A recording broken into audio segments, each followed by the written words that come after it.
One of the things that I don't think we understand well as Americans is that you have to fix the root cause problem. Glad to have you, amazing viewer. It's another exciting compilation. I appreciate that you're supporting my content. I bring to you compilations of TikTok and Red Note videos for educational purposes. If you're new here, consider subscribing. I am sure that I've come across the best example that illustrate how these two countries operate. Nothing extravagant, based on facts. Like the video and let's dive into this. Hey guys, good morning from China. This is Colin, an American based here. My wife is Chinese, and I wanted to mention what's going on in the news back in the United States, where we also have a home. And if you guys have heard, the federal government's going to take over DC to start to clean up the street. And I've been talking a lot on this channel about how safe it is in China, how nice it is that people don't steal, that there's no crime, that you can walk around and go anywhere at any time and you don't have to fear for any type of safety issue. And just now, I guess, we're starting to realize that in the United States is something that does create freedom for a person. So I just wanted to mention to you guys from a standpoint of what I've learned here in China, one of the things that I don't think we understand well as Americans is that you have to fix the root cause problem, which is if you don't take care of the people who are causing the problem, they're going to be somewhere causing the same problems. So in other words, when China went and eliminated poverty, when they went out into the rural areas, when they went into the city and found who are the homeless people, who are the starving people, what life issues do they actually have, and then they did the math on how much does it actually take to solve those problems, and then they attacked it and went and solved those problems. That did wonders for the country. So within a 15-year period, they were able to alleviate millions and millions of people from poverty. And you can feel that as you go through the country. So right now I'm in the city. You can see like that direction there is to the school. So the kids go to school down that street. And then this direction is where we go and get breakfast. And then that way is more like to the main highway and outside of the community further.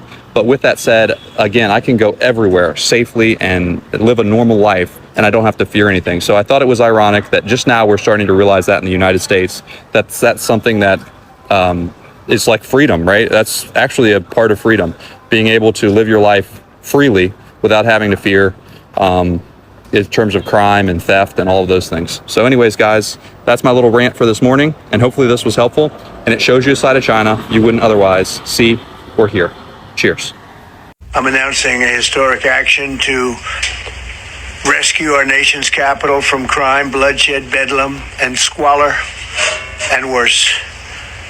This is Liberation Day in D.C., and we're going to take our capital back. We're taking it back.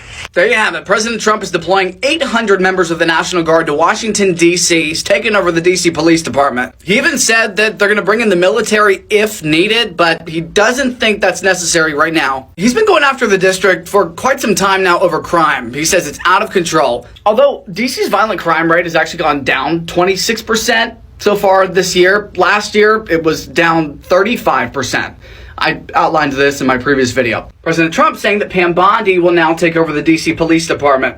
But it's this guy, the acting head of the Drug Enforcement Agency for the feds, Terry Cole. He is going to be interim police commissioner for DC Police. Today, the president also called out crime in New York, LA, Baltimore, Oakland, and Chicago, saying that he may look at possibly deploying the National Guard there. What he said on the record today, quote, "We are starting with D.C." The president is also allowing the Department of Defense to contact other state governors and talk about potentially using their own state National Guard members to come into the district. The president also said that he wants people who are homeless in D.C. to leave, that they've got to go, and he wants to clean up city streets. But how does DC crime actually size up to other major cities? I did a deep dive on this. You can check that out on my profile. It's on all my social media pages as well. Basically, New York and LA have worse crime rates when it comes to rapes and assaults. And this is for every 100,000 people who live in these cities. But DC's homicide rate and the rate of robberies are actually worse so far this year compared to New York and LA. Check that out. Time will tell when we start seeing these troops on DC streets and how they might enforce local laws. One thing about living in China is all the mopeds that are just parked have belongings all over them, and nobody ever steals them or thinks of stealing them because crime is just not a thing here. In the US, you could never leave a car unlocked. You could never leave a bike unattended.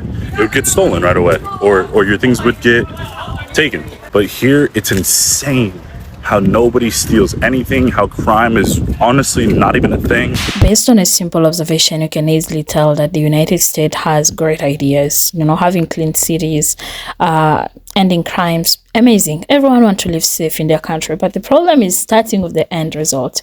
To bring manufacturing back home, they ended up hurting their own people. Check this. Dollar Tree is not even really Dollar Tree anymore. If you're gonna go to Dollar Tree, you might as well just go to Walmart and go to Target. Everything in Dollar Tree has skyrocketed through the roof. I thought it was just a rumor. I thought that tariffs on other countries was gonna benefit us. But those tariffs on other countries is actually making the American people suffer. And today, I'm going to prove to you that what Donald Trump is doing, a lot of you guys believe in him so much, but what he's actually doing is making the American people suffer. Well, guys, as the whole entire United States is about to be thrown into a depression/recession because of the tariffs, we've already seen the high food prices. Steaks are now $60, $75. Have not seen this. I haven't seen this since before I was born. Used to be able to go buy a steak from a store, $12, $10, $15. Now, $70, $80, $90, $100 for just one or two steaks inside the same pack. Dollar Tree didn't already update prices by 25%. Some places, they update prices by 50 cents. Now, Trump actually gives China a 90-day extension on tariffs. And I don't think if he would have gave China that 90-day extension on this tariff, that China would have really cared. I don't think China really would have cared. But it is what it is. Business is business. But at the end of the day, we are in some serious trouble, man. If you have not started seeing the high food prices in your area going up, you should start seeing those food prices going up immediately. I wasn't just talking about the steaks, guys. Bags of potato chips that was $2.99 is now $6 or $7 for a bag of potato chips. I'm talking about the big family size bag, guys. That was recently $2.99. I think some prices were like $3.27 for a bigger bag, but they're $6 and $7, man. The price of a bag of coffee is going to go up by $2 or $3 a bag. The Keurigs, all that, it's all going up, guys. Cereal, cheese, milk, everything is about to skyrocket. This is not like fake, man. This is not fake news. This is not made up news. I've been saying this since January of 2025 of this year that everything was gonna skyrocket. $200 right now today, it gets you about 10 to 12 items out of a grocery store. As long as you're not buying seafood and you're not buying steak. If you're not buying seafood and steak, you can at least walk out that store with 10 or 15 items. Other than that, man, hey, I wish everybody the best of luck. But yeah, so that's the breaking news. China gets a 90-day extension. It's almost like he's giving TikTok these 90-day extensions, man. Listen, it's all a game, man. But it's not about the process, guys. It's about the results. And the results, that's all that matter. We already seen the results. Thanks for watching. Let me tell y'all something. My homeboy, he live in Los Angeles, right? He's vegan. And he told me that he's paying $40 for a damn salad with no dressing. By the way, this is with no dressing. They're going to give him a lemon and he drizzled a lemon on a salad for $40. Is it really that bad? People out here paying $40 for some damn lettuce? You basically paying $40 for this? Some vegetables from the ground? Make it make sense. It don't make sense, man. I can stretch $40 for 2 to 3 weeks in China. On groceries, if I really want to be cheap, that $40 can last me 2 to 3 weeks. I can buy fruit, oatmeal, bread, eggs, vegetables, pasta. I went grocery shopping plenty of times. I could fill my fridge up off $40. $40, I'm filling up my fridge. Same money that I pay for my phone bill in America is equivalent to 1 month of grocery shopping in China. My phone bill is $120, I believe, per month. That $120 will last me 1 month in China, 100% guaranteed. I was buying grapes for $1, watermelon $2, $3, pasta $3, $2. Water, 50 cents. Bread, $2, $1. Onions, everything is cheap. Everything is under $2 that I buy. If I want to buy beef, I get it from the halal store in China, which is probably like 40 RMB, which is around what, $5? $5, $6 for a pound. Freedom isn't for everyone. Everybody don't want to be free. The people that struggle have the most to say. You're struggling. Why are you complaining? You're always going to have problems. Even if you have money, you have problems. You want to be poor with problems, or do you want to be free with problems? You need to make the decision. I think it's not even fair to compare these two countries because they're two different countries operating on two different ideologies. Because Chinese think in terms of sanctuaries, and Americans kind of provide short-term plan, but also they have something that they had really properly worked on that is alive right now. It's the system that it has to be said.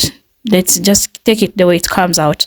So a system that is used to having everything by force. We want to end illegal immigrant. We deploy people armed. They come and chase everyone out of the roads, and we have solved the problem. We want to solve homelessness. We deploy people.